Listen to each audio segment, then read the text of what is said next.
Thank you so much for joining us. We are continuing our verse-by-verse study through the book of Galatians. We are in Galatians chapter 3, verses 10 through 14. Let's dig right in. Verse 10, "For as many as are of the works of the law are under the curse. For it is written, Cursed is everyone who does not continue in all the things which are written in the book of the law to do them." So, there was actually a curse given if you didn't follow the entirety of the law, the 10 Commandments. If you lied once, one time, there's no such thing as a white lie. You lied once, you told one non-truth, you're guilty. You're cursed. You're under the curse of the law. If you've stolen one thing, you've taken something without permission that wasn't yours, you're a thief, and you are under the curse of the law. If you've thought one mean, angry thought at someone as they cut you off on the freeway, you're under the curse. If you've downloaded something off the internet that you shouldn't, you're under the curse. That's thieving. Thieving, is that a word? If you thought one adulterous thought, you're under the curse of the law. So, all of us, anyone who's under the law, deserves the curse. Verse 11, "But that no one is justified by the law in the sight of God is evident, for the just shall live by faith." That's a quote from Habakkuk. The just shall live by faith, not by the works of the law. The just, that means just as if I never done it. Justified. We are right with God in a right standing by faith, not by the works of the law. Verse 12, Yet the law is not of faith, but the man who does them shall live by them. So if you are trying to follow the law, you're going to be under it. You're going to be subject to it. Faith is a separate thing. Does that mean that if you're of faith, you should be doing mean things? Of course not. But if we're truly saved, if we're truly of faith that He was enough, then we're going to be doing things to follow Him. We're going to be doing things to love Him. And that's going to be better than ever following the law. Verse 13, "Christ has redeemed us from the curse of the law, having become a curse for us. For it is written, Cursed is everyone who hangs on a tree." This is what Christ has done. He has taken our place. I've talked about it in earlier videos.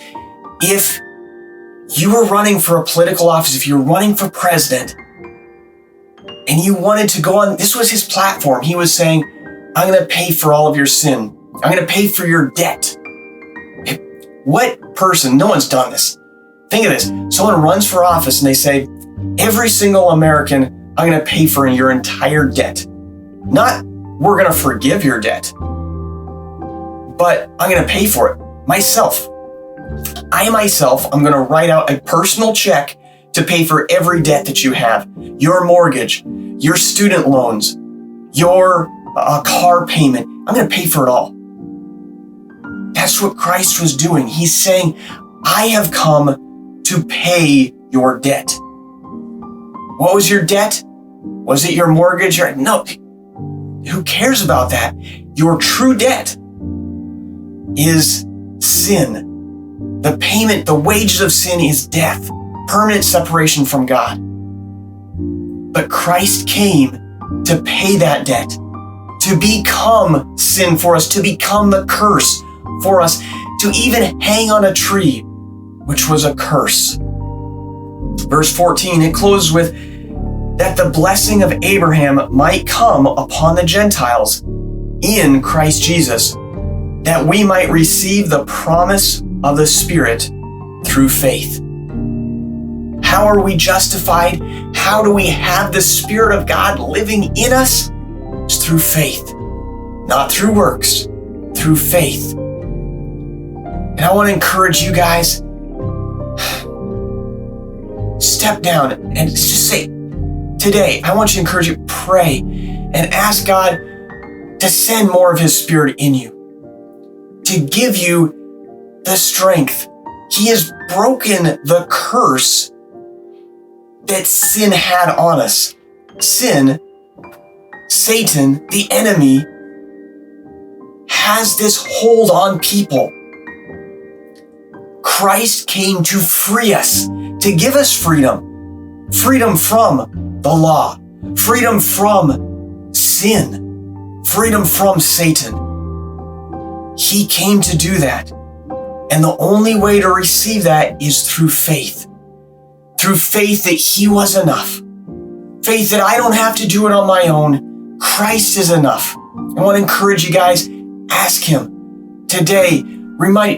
Salvation was all about humility. I can't do it on my own. The daily Christian walk is all about humility. I can't do this on my own. I need Him to come and do it in me. I need Christ to come and be the fulfillment of it all. I want to encourage you today. Tell Him again, I need you. I need you, Lord, today to free me from the sins that are holding me captive, to free me from life, what I'm trying to do, to free me. I want to have freedom in Christ. Ask Him.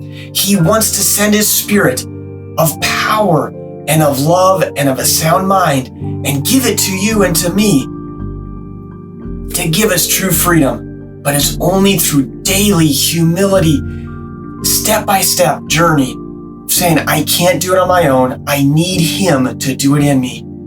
Cry out to Him today. I sure love you guys.